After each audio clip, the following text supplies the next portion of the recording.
The Pit and the Pendulum by Edgar Allan Poe. I was sick unto death with that long agony, and when they at length unbound me, and I was permitted to sit, I felt that my senses were leaving me. The sentence, the dread sentence of death, was the last of distinct accentuation which reached my ears. After that, the sound of the inquisitorial voices seemed merged in one dreamy, indeterminate hum. It conveyed to my soul the idea of revolution, perhaps from its association in fancy with the burr of a mill wheel. This only for a brief period, for presently I heard no more. Yet, for a while, I saw, but with how terrible an exaggeration.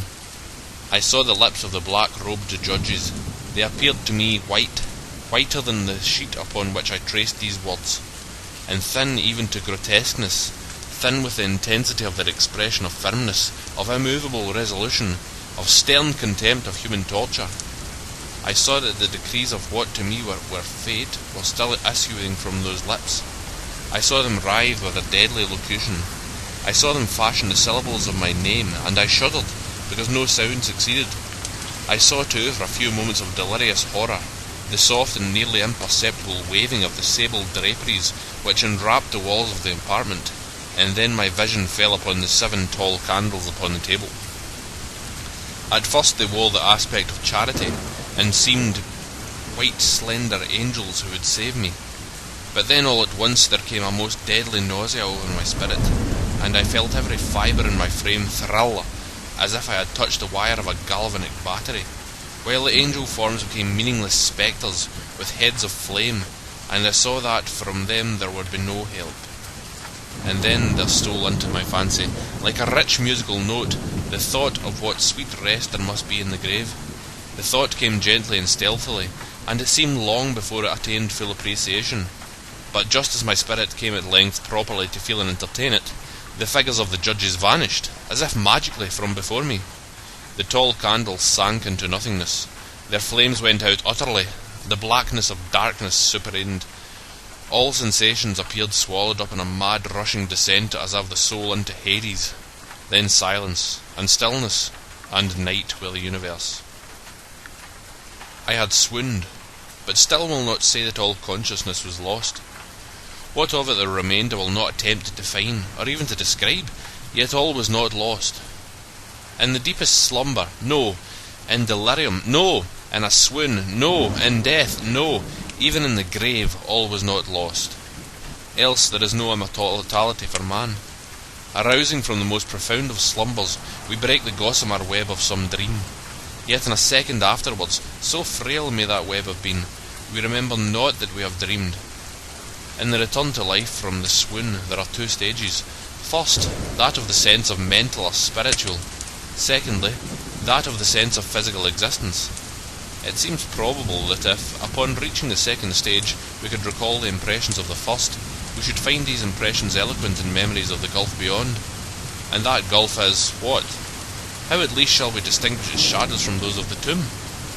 But if the impressions of what I have termed the first stage are not at will recalled yet, after a long interval, do they not become unbidden, while we marvel whence they come?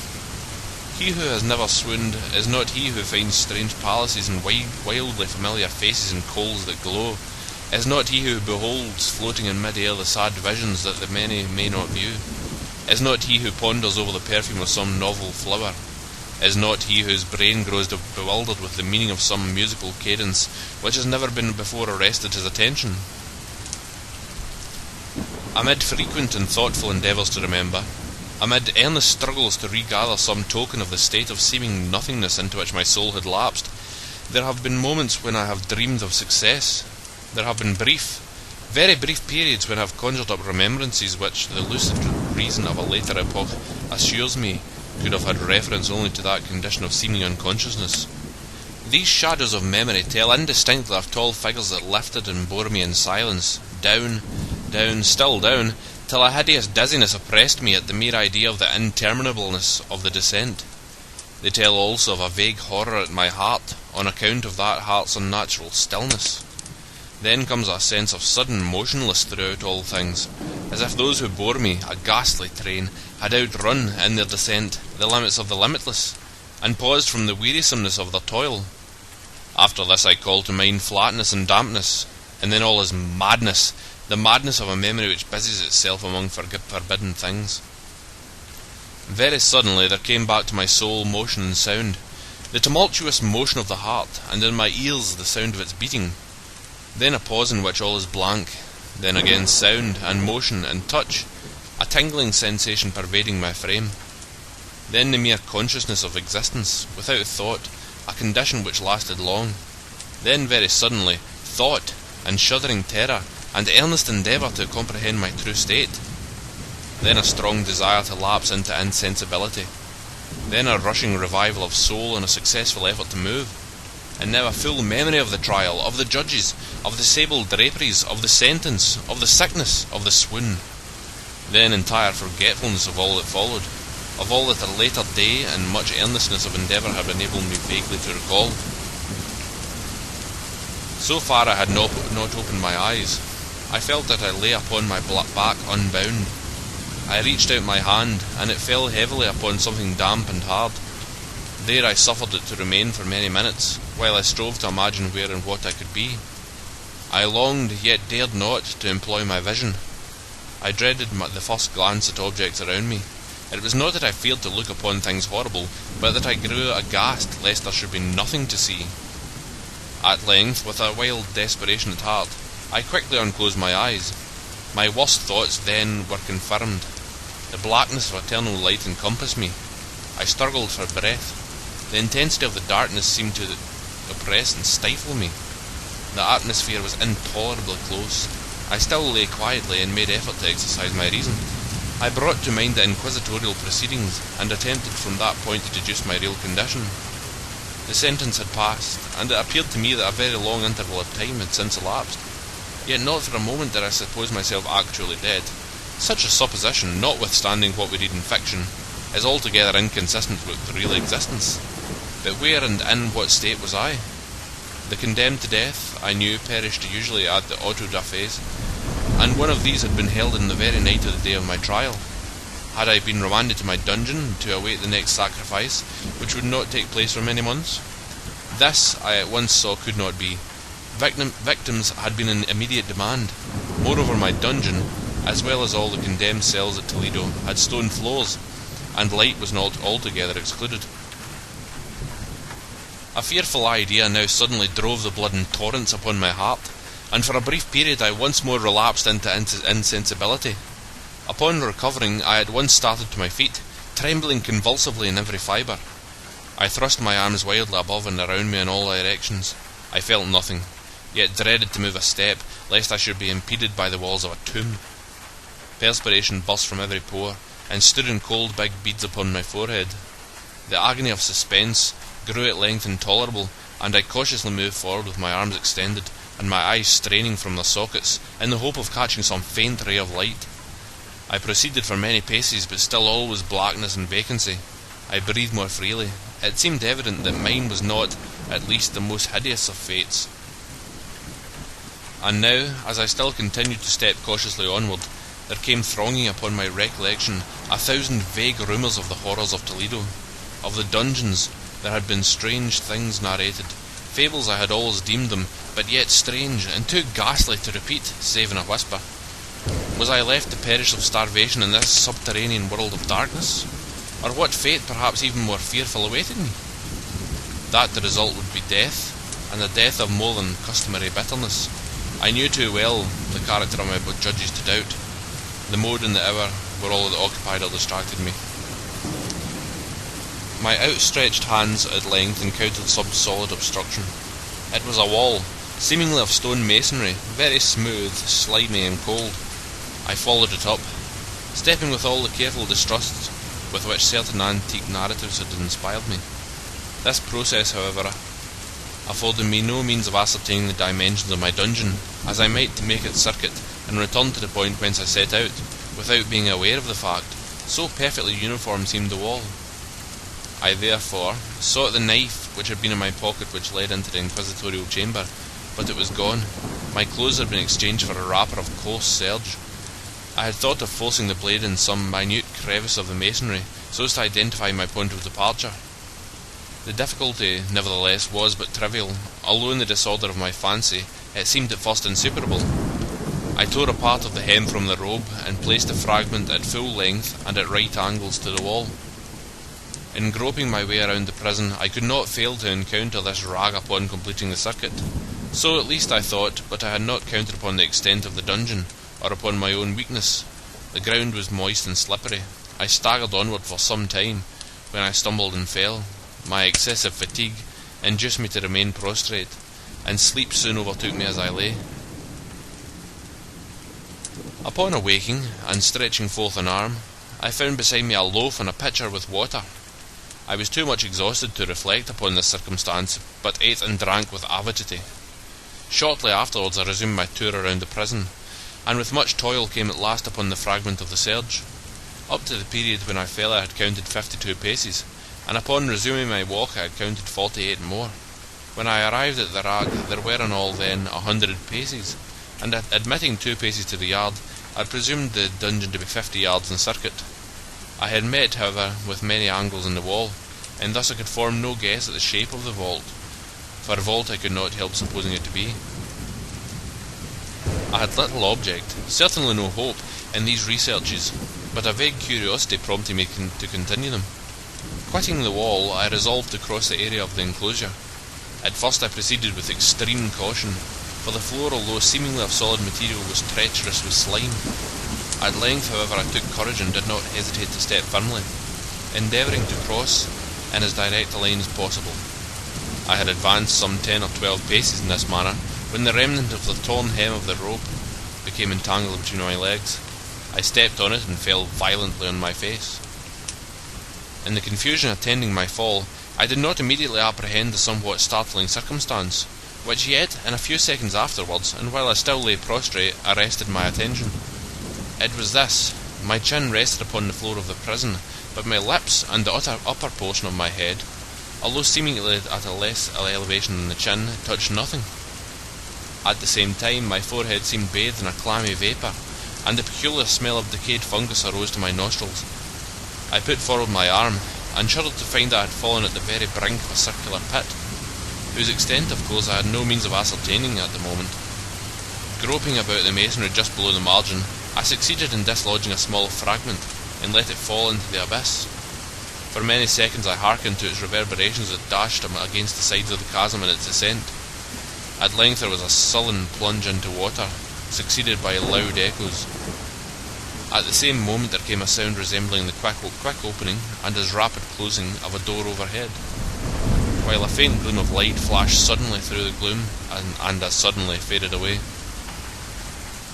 I saw clearly the doom which had been prepared for me, and congratulated myself upon the timely accident by which I had escaped. Another step before my fall, and the world had seen me no more, and the death just avoided was of that very character which I had regarded as fabulous and frivolous in the tales respecting the Inquisition. To the victims of its tyranny there was a choice of death with its direst physical agonies, or death with its most hideous moral horrors. I had been reserved for the latter. By long suffering my nerves had been unstrung, until I trembled at the sound of my own voice, and had become in every respect a fitting subject for the species of torture which awaited me. Shaking in every limb, I groped my way back to the wall, resolving there to perish rather than risk the terrors of the wells, of which my imagination now pictured many in various positions about the dungeon. In other conditions of mind, I might have had courage to end my misery at once by a plunge into one of these abysses, but now I was the veriest of cowards. Neither could I forget what I had read of these pits, that the sudden extinction of life formed no part of their most horrible plan. Agitation of spirit kept me awake for many long hours, but at length I again slumbered. Upon arousing, I found by my side, as before, a loaf and a pitcher of water. A burning thirst consumed me, and I emptied the vessel at a draught. It must have been drugged, for scarcely had I drunk before I became irresistibly drowsy. A deep sleep fell upon me, a sleep like that of death. How long it lasted, of course, I know not, but when once again I unclosed my eyes, the objects around me were visible. By a wild sulphurous lustre, the origin of which I could not at first determine, I was enabled to see the extent and aspect of the prison. In its size I had been greatly mistaken. The whole circuit of its walls did not exceed 25 yards. For some minutes this fact occasioned me a world of vain trouble, vain indeed, for what could have been of less importance under the terrible circumstances which environed me than the mere dimensions of my dungeon? But my soul took a wild interest in trifles, and I busied myself in endeavours to account for the error I had committed in my measurement. The truth at length flashed upon me. In my first attempt at exploration, I had counted 52 paces up to the period when I fell. I must then have been within a pace or two of the fragment of serge. In fact, I had nearly performed the circuit of the vault. I then slept, and upon awaking, I must have returned upon my steps, thus supposing the circuit nearly double what it actually was. My confusion of mind prevented me from observing that I began my tour with the wall to the left, and ended it with the wall to the right. I had been deceived too in respect to the shape of the enclosure. In feeling my way I had found many angles, and thus deduced an idea of great irregularity. So potent is the effect of total darkness upon one arousing from lethargy or sleep. The angles were simply those of a few slight depressions or niches at odd intervals. The general shape of the prison was square. What I had taken for masonry seemed now to be iron, or some other metal in huge plates, whose sutures or joins occasioned the depression. The entire surface of this metallic enclosure was rudely daubed in all the hideous and repulsive devices to which the charnel superstition of the monks had given rise. The figures of fiends in aspects of menace, with skeleton forms and other more really fearful images, overspread and disfigured the walls. I observed that the outlines of these monstrosities were sufficiently distinct, but that the colours seemed faded and blurred, as if from the effects of a damp atmosphere. I now noticed the floor too, which was of stone. In the centre yawned the circular pit from whose jaws I had escaped, but it was the only one in the dungeon. All this I saw indistinctly and by much effort, for my personal condition had been greatly changed during slumber. I now lay upon my back, and at full length, on a species of low framework of wood. To this I was securely bound by a long strap resembling a surcingle. It passed in many convolutions about my limbs and body, leaving at liberty only my head and my left arm to such extent that I could by dint of much exertion supply myself with food from an earthen dish which lay by my side on the floor. I saw to my horror that the pitcher had been removed. I say to my horror, for I was consumed with intolerable thirst, the thirst that appeared to be the design of my persecutors to simulate, for the food in the dish was meat pungently seasoned. Looking upward, I surveyed the ceiling of my prison. It was some 30 or 40 feet overhead, and constructed much as the side walls. In one of its panels a very singular figure riveted my whole attention. It was a painted figure of Time, as he is commonly represented, save that in lieu of a scythe, he held what at a casual glance I suppose to be the pictured image of a huge pendulum, such as we see on antique clocks. There was something, however, in the appearance of this machine which caused me to regard it more attentively. While I gazed directly upward at it, for its position was immediately over my own, I fancied that I saw it in motion. In an instant afterward, the fancy was confirmed. Its sweep was brief, and of course slow. I watched it for some minutes, somewhat in fear but more in wonder, wearied at length with observing its dull movement. I turned my eyes upon the other objects in the cell. A slight noise attracted my notice, and looking to the floor, I saw several enormous rats traversing it. They had issued from the well which lay just within view to my right. Even then, while I gazed, they came up in troops hurriedly, with ravenous eyes, allured by the scent of the meat. From this it had required much effort and attention to scale them away. It might have been half an hour, perhaps even an hour, for I could take much imperfect note of time, before I again cast my eyes upwards. What I then saw confounded and amazed me. The sweep of the pendulum had increased its extent by nearly a yard. As a natural consequence, its velocity was also much greater. But what mainly disturbed me was the idea that it had perceptibly descended. I now observed, with what horror it is needless to say, that its nether extremity was formed of a crescent of glittering steel, about a foot in length from horn to horn, the horns upward, and the under edge evidently as keen as that of a razor. Like a razor also it seemed massy and heavy, tapering from the edge into a solid and broad structure above. It was appended to a weighty rod of brass. and the hole hissed as it swung through the air. I could no longer doubt the doom prepared for me by monkish ingenuity and torture. My cognizance of the pit had become known to the inquisitorial agents. The pit, whose horrors had been destined for so bold a recusant as myself. The pit, typical of hell, and regarded by rumour as the ultima thule of all their punishments. The plunge into this pit I had avoided by the merest of accidents, and I knew that surprise or entrapment into torment formed an important portion of all the grotesquerie of these dungeon deaths. Having failed to fall, it was no part of the demon plan to hurl me into the abyss, and thus, there being no alternative, a different and a milder destruction awaited me. Milder! I half smiled in my agony as I thought of such application of such a term. What boots it to tell of the long, long hours of horror more than mortal, during which I counted the rushing oscillations of the steel, inch by inch, line by line, with a descent only appreciable in intervals that seemed ages. Down and still down it came. Days passed. It might have been that many days passed, ere it swept so closely over me as to fan me with its acrid breath. The odour of the sharp steel forced itself into my nostrils. I prayed, I wearied heaven with my prayer for its more speedy descent. I grew frantically mad, and struggled to force myself upward against the sweep of the fearful scimitar. And then I fell suddenly calm and lay smiling at the glittering death, as a child at some rare bauble. There was another interval of utter insensibility. It was brief, for upon again lapsing into life there had been no perceptible descent in the pendulum. But it might have been long, for I knew there were demons who took note of my swoon, and who could have arrested the vibration at pleasure. Upon my recovery, too, I felt very, inexpressibly sick and weak, as if through long animation. Even amid the agonies of that period, the human nature craved food.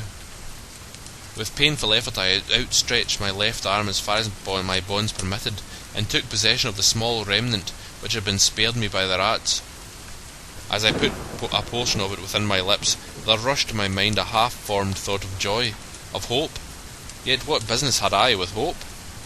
It was, as I say, a half-formed thought. Man has many such, which are never completed. I felt that it was of joy, of hope, but I felt also that it had perished in its formation. In vain I struggled to perfect, to regain it.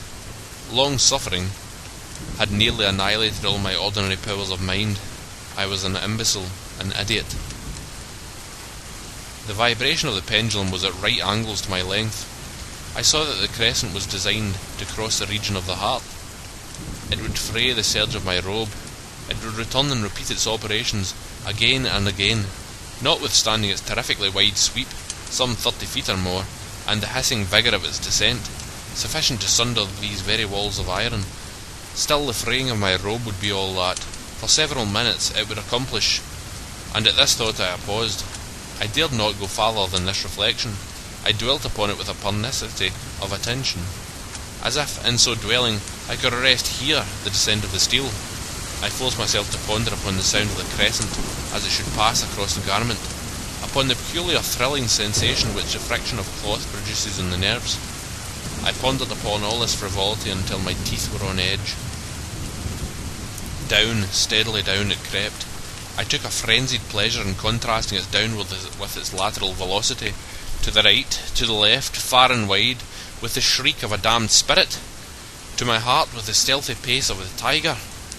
I alternately laughed and howled, as the one or the other idea grew predominant. Down, certainly relentlessly down. It vibrated within 3 inches of my bosom. I struggled violently, furiously, to free my left arm. This was free only from the elbow to the hand. I could reach the latter from the platter beside me to my mouth with great effort, but no farther. Could I have broken the fastenings above the elbow, I would have seized and attempted to arrest the pendulum. I might as well have attempted to arrest an avalanche. Down, still unceasingly, still inevitably down. I gasped and struggled at each vibration. I shrunk convulsively at its very sweep. My eyes followed its outward or upward swirls with the eagerness of the most unmeaning despair. They closed themselves spasmodically at the descent, although death would have been a relief. Oh, how unspeakable! Still, I quivered in every nerve to think how slight a sinking of the machinery would precipitate that keen glistening axe upon my bosom. It was hope that prompted the nerve to quiver, the frame to shrink. It was hope, the hope that triumphs on the rack, the whispers to the death condemned even in the dungeons of the Inquisition. I saw that some 10 or 12 vibrations would bring the steel in actual contact with my robe, and with this observation there suddenly came over my spirit all the keen, collected calmness of despair. For the first time during many hours or perhaps days, I thought, it now occurred to me that the bandage or surcingle which enveloped me was unique. I was tied by no separate cord. The first stroke of the razor-like crescent athwart any portion of the band would so detach it that it might be unwound from my person by means of my left hand. But how fearful in that case the proximity of the steel! The result of the slightest struggle, how deadly! Was it likely, moreover, that the means of the torture had not foreseen and provided for this possibility? Was it probable that the bandage crossed my bosom in the track of the pendulum? Dreading to find my faint, and as it seemed my last hope frustrated, I so far elevated my head as to obtain a distinct view of my breast. The surcingle enveloped my limbs and body close in all directions, save in the path of the destroying crescent. Scarcely had I dropped my head back into its original position when there flashed upon my mind what I cannot better describe than as the unformed half of that idea of deliverance to which I have previously alluded, and of which moiety only floated indeterminately through my brain when I raised food to my burning lips. The whole thought was now present, feeble, scarcely sane, scarcely definite, but still entire. I proceeded at once, with the nervous energy of despair, to attempt its execution. For many hours, the immediate vicinity of the low framework upon which I lay had been literally swarming with rats. They were wild, bold, ravenous, their red eyes glaring upon me as if they waited but for motionless on my part to make me their prey. To what food, I thought, have they been accustomed in this well? They had devoured, in spite of all my efforts to prevent them, all but a small remnant of the contents of the dish. I had fallen into a habitual seesaw, or wave of the hand about the platter, and at length the unconscious uniformity of the movement deprived it of effect. In their voracity the vermin frequently fastened their sharp fangs in my fingers. With the particles of the oily and spicy viand which now remained, I thoroughly rubbed the bandage wherever I could reach it. Then raising my hand from the floor I lay breathlessly still. At first the ravenous animals were startled and terrified at the change, at the cessation of movement. They shrank alarmedly back. Many sought the well, but this was only for a moment. I had not counted in vain upon their voracity. Observing that I had remained without motion, one or two of the boldest leaped upon the framework and smelt at the surcingle. This seemed the signal for a general rush. Forth from the well they hurried in fresh troops. They clung to the wood, they overran it, and leaped in hundreds upon my person.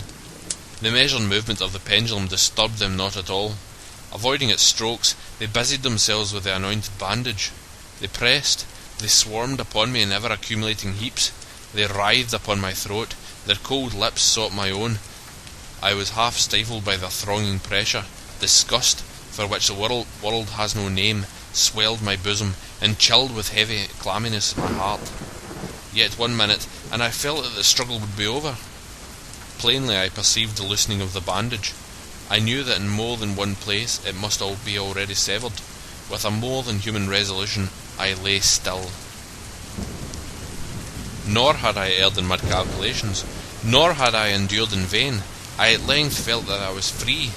The surcingle hung in ribbons from my body, but the stroke of the pendulum already pressed upon my bosom. It had divided the serge of the robe. It had cut through the linen beneath. Twice again it swung, and a sharp sense of pain shot through every nerve. But the moment of escape had arrived. At a wave of my hand, my deliverers hurried tumultuously away. With a steady movement, cautious, sidelong, shrinking and slow, I slid from the embrace of the bandage, and beyond the reach of the scimitar. For the moment at least, I was free. Free! And in the grasp of the Inquisition.